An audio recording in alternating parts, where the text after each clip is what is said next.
Magandang gabi po sa inyo mga kapatid. Para po sa ating pulong panalangin ngayong araw po ng Biyernes ay tayo po ay muling nagkasama-sama para po sa pag-aaral po ng salita ng Diyos. At purihin natin ang Panginoon sa kanyang pag-iingat at pagbibigay po sa atin ng lakas sa araw-araw ng ating pong mga buhay. Tayo muna po ay dumulog sa Panginoon at magpasalamat sa Kanya sa pagkakataon mo din ibinigay po niya sa akin na kayo po ay makasama para po sa ating pong pag-aaral ng salita ng Diyos. Aming Ama, salamat po sa gabing ito na muling nakasama ko mga kapatid sa Majuro Christian Church para po sa inyong mga salita. Muli po ay humihingi kami ng tulong sa inyo, kami umaasa upang kami po ay gabayan sa aming pong pag-aaral ng iyong mga salita. Salamat po muli sa inyong kalooban na muli kami magkasama-sama at makapagbulay at pag-aaral ng iyong mga salita. Muli po ay sa inyo kami humihingi ng tulong at ng gabay na nagmumula sa inyo sa tulong po ng Banal na Espiritong nananahan sa aming mga puso, na maunawaan po namin ang pag-aaral na ito at bigyan kami ng lakas para po sa paglalaban. Salamat po sa inyong kabutihan at sa inyong habag, biyaya sa aming buhay. Binabalik po namin ang aming pasasalamat sa matamis sa pangalan ni Kristo Jesus. Amen. Okay, muli po ay magandang gabi. Sa gabi pong ito ay hindi po natin ipagpapatuloy yung ating serye tungkol po sa pagsamba, at inulot po ng ating Panginoon na ako po ay magbigay sa inyo ng mensahe na may kinalaman po sa pag-uusig sa buhay po ng mga sumusunod sa ating Panginoon Kristo, no? Yung pagiging tapat po natin sa gitna ng pag-uusig na nararanasan po natin sa Kanya. At samahan po ninyo ko, nabasahin po natin ang Mateo 5 Gs hanggang 12. Mateo kabanatang 5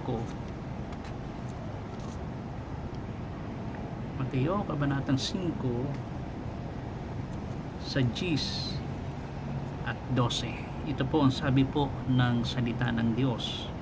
Pinagpala ang mga inuusig ng dahil sa kanilang pagsunod sa kalooban ng Diyos, sapagkat kabilang sila sa kaharian ng langit. Pinagpala ang mga nilalait at inuusig ng mga tao at pinaparatangan ng lahat ng uri ng kasamaan na pawang kasinungalingan ng dahil sa akin. Magsaya kayo at magalak, sapagkat malaki ang inyong gantimpala sa langit. Alalahanin rin ninyong inusig din ang mga propetang nauna sa inyo. Sunod po natin ang ikalawang Timoteo 3:12. Sa ikalawang Timoteo 3:12, 2 Timothy 3:12, 2 Timothy 3:12. Gayon din naman ang lahat ng nagnanais mamuhay ng matuwid bilang tagasunod ni Kristo Jesus ay daranas ng mga pag-uusig. Pagpalain ng Diyos ang kanyang banal na mga salita. Alam po ninyo, sa buhay ng mga Kristiyano, at lalo na po kung tayo po ay baguhan lamang na sumusunod sa ating Panginoong Kristo, at siyempre sa mga tunay na mga mananampalataya sa Kanya, ay ang pag-uusig ay bahagi po ng buhay nating mga Kristiyano. Ngunit ito rin po ay tanda ng ating tagumpay at ugnayan sa ating Panginoong Kristo. Inuulit ko po, no? Ang pag-uusig po ay bahagi ng buhay ng mga Kristiyano, ibig sabihin po ng mga sumampalataya sa ating Panginoong Kristo. Bahagi po yan ng buhay natin. Ngunit ito rin po ay tanda ng ating tagumpay at ugnayan sa ating Panginoong Kristo. Kaya kung bakit ang pag-uusig po ay mararanasan natin. Okay? So sa ating mga binasa ay makikita natin ang mga realidad ng pag-uusig. Ang reaksyon ng ating pananampalataya. At ikatlo ay ang bunga o resulta ng ating pag-uusig sa ating buhay. At ikaapat, paano natin ito ilalapat sa ating buhay. So samahan po tayo ng ating Panginoon sa ating pag-aaral tungkol po sa pag-uusig na ito. Una na puntos na gusto nating bigyan pansin ay ang realidad ng pag-uusig. Dito makikita natin ang pangako ng Panginoong Hesus. Okay? Hindi nangako ang Diyos ng madaling buhay. Tandaan po ninyo yan. No? Malinaw yan sa John 16:33. No? Nasa sanlibutan ito ay meron tayong kapighatian. Hindi po ako naniniwala, no? Na pag sinabi natin tayo ay mga sumunod na sa ating Panginoong Kristo ay wala na tayong problema. Wala na tayong mga bagay na makapagpapahina sa ating loob, no? Puro na lang saya, puro na lang iyaman. Yung tinatawag po na madalas na naririnig natin na kapag ikaw ay naging isang Kristiyano, ikaw ay magiging mayaman na at wala ka ng problema. At iyan yung mga gawi po at pangako ng mga prosperity gospel na tinatawag, no? Na kapag lumapit tayo sa Panginoon Kristo, ang bulsa natin laging may laman, lagi tayong may pera, wala na tayong problemang mararanasan sa buhay na ito. Pero mismo ang ating Panginoon Kristo sa sinabi niya sa John 16:33, na sa sanlibutan ito ay meron tayong kapighatian. Okay? Kaya iyan ang realidad ng pag-uusig sa buhay natin. Ikalawa, nakita natin sa sinabi ni Apostol Pablo, no?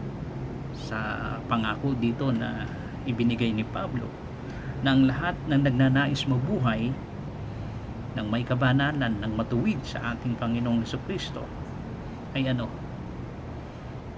daranas ng pag-uusig, no? Ay ito po yung realidad lamang na talagang ang pagnanais natin na sumunod sa Panginoon ay talagang may kabalikat na talagang pag-uusig. At sapagkat ang alam natin na sistema po ng mundong ito ay hindi para sa kabanalan, laging salungat sa ating Panginoon Kristo, laging kasalanan, laging walang kapayapaan.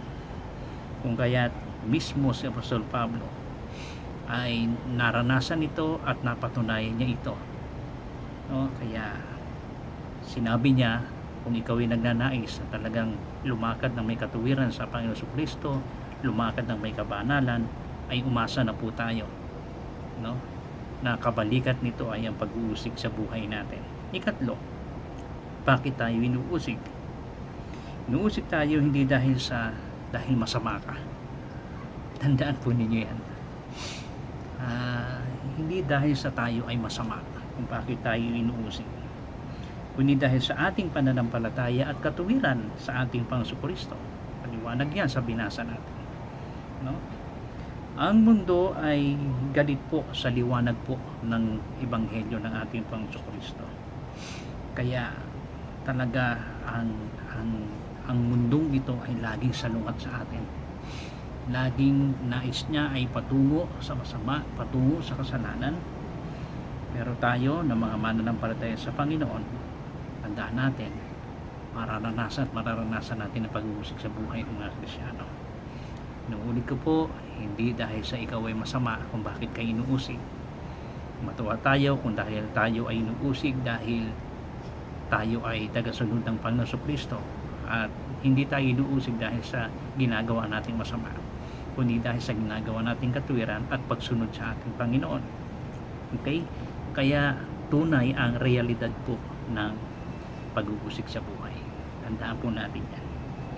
Yun po ang unang punto na lagi nating tandaan. Ikalawang punto ay ano ang magiging reaksyon po ng ating pananampalataya kung ang realidad sa buhay ng mga Kristiyano ang katunayan na mayroong pag-uusig. Ano ang magiging reaksyon po ng ating pananampalataya kay Kristo? Siyempre, ang magtiwala sa Kanya. Bakit? Bakit habang dumaranas tayo ng pag-uusig sa buhay bilang tagasunod ng ating Panginoong Kristo o sa pamumuhay sa kabanalan at katuwiran sa ating Panginoon, ay isa sa makikita natin na reaksyon ng ating pananampalataya dito ayon sa ating binasa ay ang magalak sa panahon ng pagdurusa. Magalak tayo, no? Ang pag-uusig ay hindi tanda po ng pagkatalo, kundi tanda na tayo ay nasa panig po ng ating Panginoong Kristo. Kaya dapat magalak tayo kung tayo dumaranas ng pag-uusig. Okay? Pag-uusig, hindi ito tanda ng pagkatalo natin. Inuusig tayo sapagkat nasa tamang panig tayo sa panig ng ating Panginoong Kristo. Ikalawa, kailangan nating magtiwala sa panahon ng pag-uusig na mayroong kaganakan,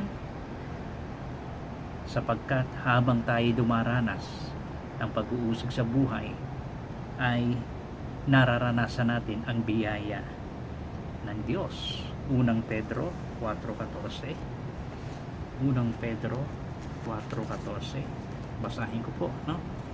Unang Pedro 4:14. Unang Pedro 4 talatang 14.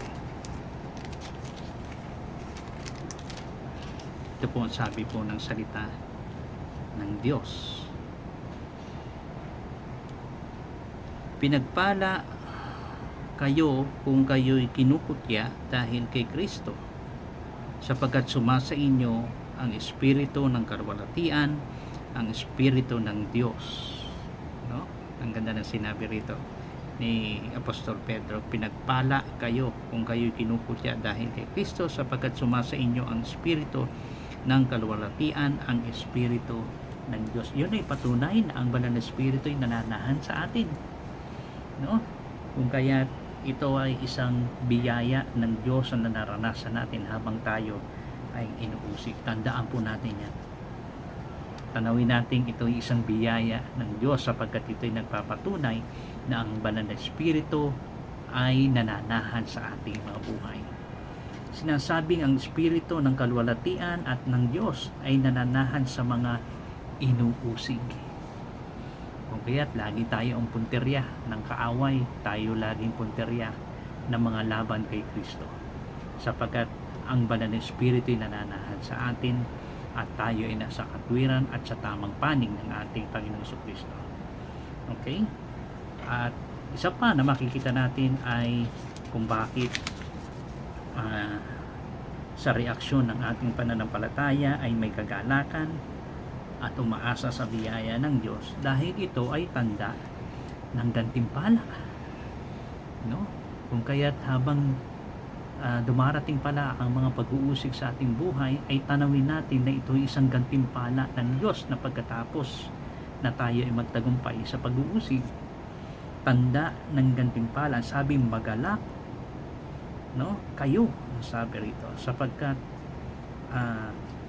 malaki ang inyong gantimpala sa langit, sa talatang 12 ng Mateo 5. No? Kaya kapatid, ito pala isang oportunidad, no?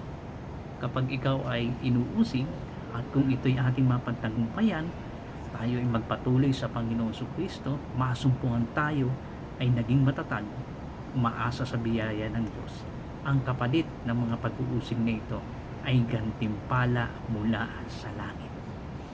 Alam ko pong mahilig tayo lagi sa mga gantimpala, di ba? Yung mga mananakbo, yung magagaling sa iba't ibang sports, yung mga marunong sa eskwela, magagaling sa trabaho, ay umaasa sila na meron silang gantimpala.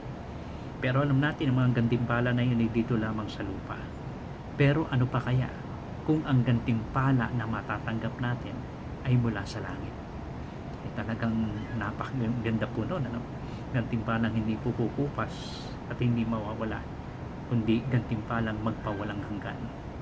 Kaya iyon po ay isang tanda po, no, ng gantimpala. Kaya kung may mga pag-uusig kayo ngayon, magpatuloy lang tayo sa Panginoon, sapagkat alam natin pagkatapos ng pag-uusig na ito ay may matatamo tayong gantimpala sa ating Ama sa langit. Okay?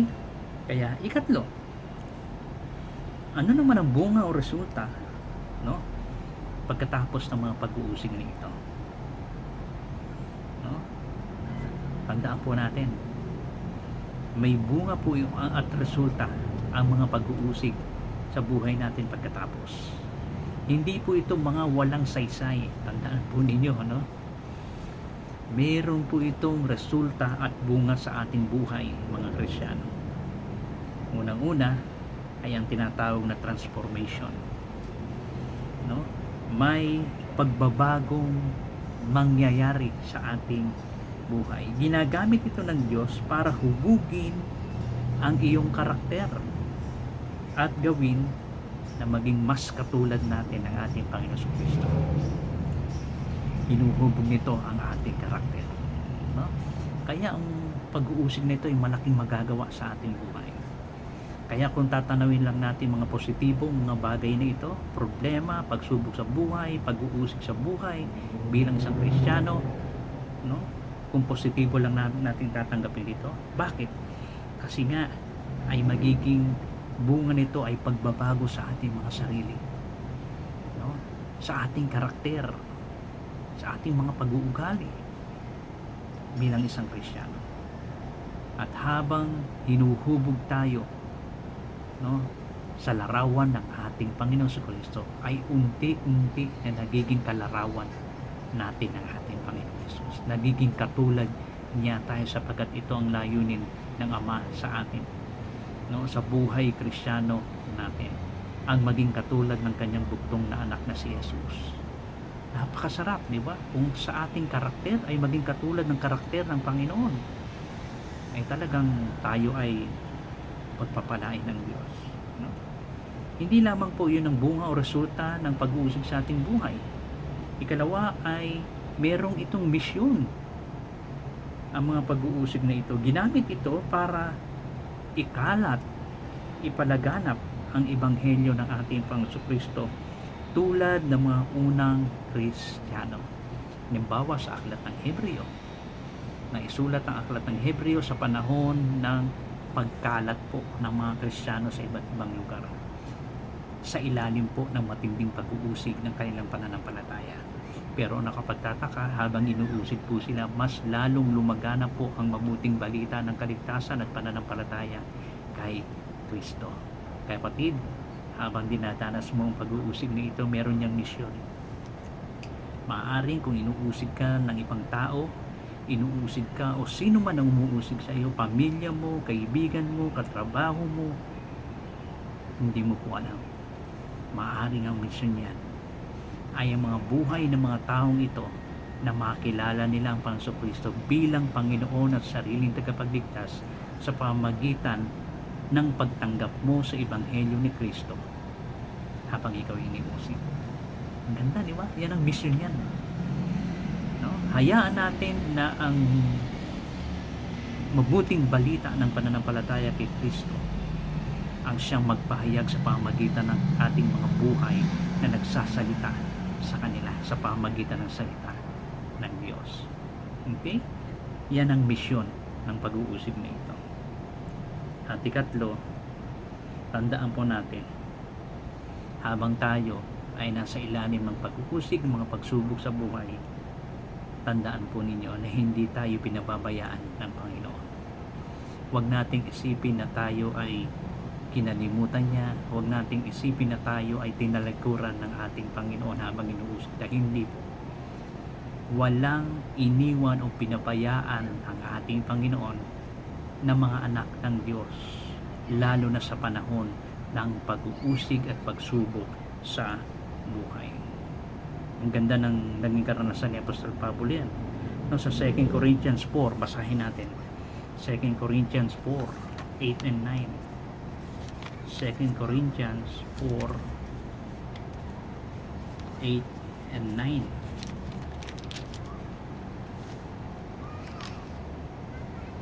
Second Corinthians 4, 8 and 9. Ito ang sabi ni Apostol Pablo, no? 8 and 9.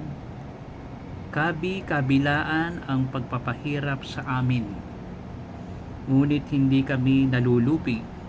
Kung minsay nababagabag, ngunit hindi kami nawawalan ng pag-asa. Inuusig kami, ngunit hindi pinababayaan. Napapatumba kami, ngunit hindi lubusang nailulugmok. Ang ganda ng sinabi ni Pablo. Okay? So katunayan na talagang hindi tayo pinababayaan o hindi tayo iniiwan ng Diyos sa panahon na tayo ay dumaranas ng pag-uusig at pagsubok sa buhay sa mundong ito. Kahit si Pablo, no? Sila'y nilulupig pero hindi lubusan na sila'y naging talunan. Okay? Tandaan po natin yan. Bumagsak pero hindi lubusang nalugmok, sapagkat lagi nating kasama ang ating Panginoon, ang siyang nagligtas at ang ating Panginoon, ang siyang nangako na hindi niya tayo iiwan ni pababayaan. Tandaan po natin yan. Okay? Kaya napakaganda ng bunga ng pag-uusig sa buhay ng mga Kristiyano at pagsubok na ito, sapagkat laging may mga positibo na bunga ito sa ating buhay. Kung nakikita lamang natin ang magiging bunga na ito, talagang sa bawat pag-uusig at pagsubok na naranasan siguro nating mga Kristiyano, ay laging magpupuri tayo sa Panginoon, sapagkat napakaganda ng bunga at resulta nito sa ating mga buhay. So nakita natin, no, ang kagandahan po ng pag-uusig sa buhay ng mga Kristiyano. Kaya ano po maaaring paglalapat na maaaring gawin natin sa ating buhay sa panahon na pag-uusig? Number 1, huwag po tayong matakot. Okay? Lagi nating kasama ang Panginoon sa lahat ng panahon. Yan ang sabi ng ating Panginoon kay Propeta Isaias. Isaias 41:10. Isaias 41:10. Itong sabi ng Isaias 41:10.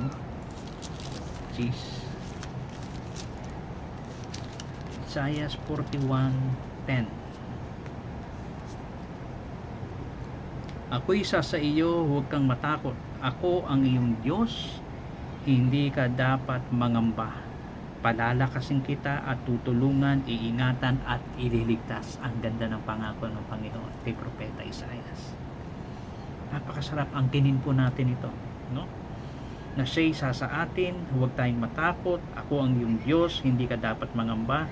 Palalakasin kita at tutulungan, iingatan at ililigtas. Yan ang ating Panginoon. Okay? Kaya huwag tayong matakot sa panahon ng pag-uusig o pagsubok sa buhay. Ikalawa, manindigan tayo. Manatiling tapat at huwag ikahiya ang mabuting balita ng kaligtasan, ang Ebanghelyo ni Kristo. Okay? Manindigan tayo sa panahon ng pag-uusig na ito. Manatiling tapat at huwag natin ikahiya kailanman ang gospel, ang mabuting balita ng kaligtasan, ng Ebanghelyo ni Kristo. At ikatlo, kung nasa ilalim tayo ng pag-uusig at inuusig tayo, ipanalangin natin ang mga umuusig sa atin. Sundin ang mga halimbawa ng Panginoon sa Kristo na magpakita ng pagmamahal sa ating mga kaaway. Maliwanag niya sa Matthew 5:44 ang ating Panginoon Kristo habang siya inuusig. Matthew 5:44 habang siya dumaranas ng pag-uusig ng lait. Ito po ang ginawa ng ating Panginoon Kristo sa Mateo 5:44. 5:44 ng Mateo. Ngunit ito naman ang sinasabi ko, ibigin ninyo ang inyong mga kaaway at ipanalangin ninyo ang mga umuusig sa inyo. Alam kong mahirap, pero tulad ng ating Panginoon Kristo na maraming kaaway, maraming umuusig, maraming sumasalungat sa Kanya, inibig sila at idinalangin sila bilang mga kaaway. Alam kong mahirap, pero ipag-pray natin yung mga umuusig sa atin, pagpakitaan ng pagmamahal, at umasa tayo na sana maranasan din nila ang pagtitiwala sa ating Puso Kristo bilang Panginoon sarili nilang tagapagligtas. Kaya kapatid, maaaring sa panahon ng pag-uusig na naranasan mo ngayon ay napakalaki po ng pribilehyo nito na magagawa sa ating buhay, at unang-una sa kaluwalhatian ng ating Panginoon Kristo. Kaya tunay po ang pag-uusig o pagsubok sa ating buhay, pero wag nating isipin na ang pag-uusig na ito ay tanda na tayo'y talunan, kundi ito'y tanda ng ating pagtatagumpay, na ang banal na Espiritu ay nananahan sa atin, nagpapahingalay na ang ating mabuting patotoo ay nakikita ng mga umuusig na ito, gaya ng ating Panginoon Kristo na kinaayawan, kinalaban, hindi dahil sa kanyang paggawa ng masama, kundi dahil sa kanyang matuwid na pamumuhay. Kaya ito isang pribilehiyo, mga kapatid, at ipagpasalamat natin, no, na tayo ay bilang isang anak ng Diyos na sumusunod sa Kanya, na kailanman hindi niya tayo pababayaan ni iwan. Tutulungan niya tayo, ililigtas niya tayo sa lahat ng panahon ng ating pag-uusig sa buhay. Kaya purihin natin ang Panginoon, at nararapat lang na siya bigyan ng tunay na pagsamba, pasasalamat at pagpupuri sa pamamagitan ng ating mga buhay.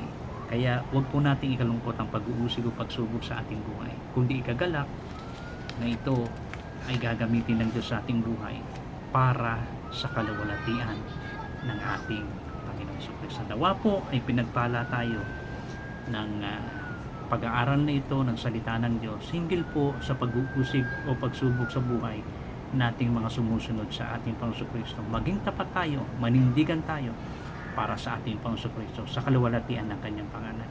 So patuloy po na ingatan po kayo ng Panginoon, pagpalain sa darating po na linggo ay muling magkasama-sama tayo para sa pagpapatuloy ng ating serye sa salita ng Diyos, at patuloy po tayong pagpalain ng Diyos sa Kanyang mga salita.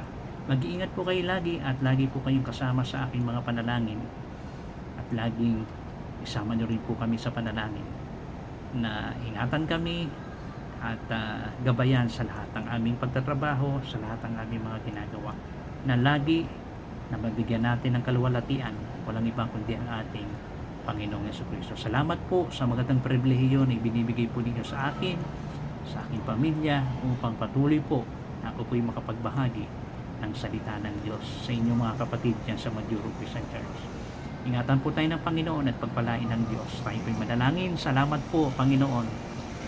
Nawa po sa panahon ng pag-uusig na naranasan namin ay makapagbigay kami ng kaluwalhatian sa inyo, at gamitin namin ito para sa pagbabagong gagawin mo sa aming buhay.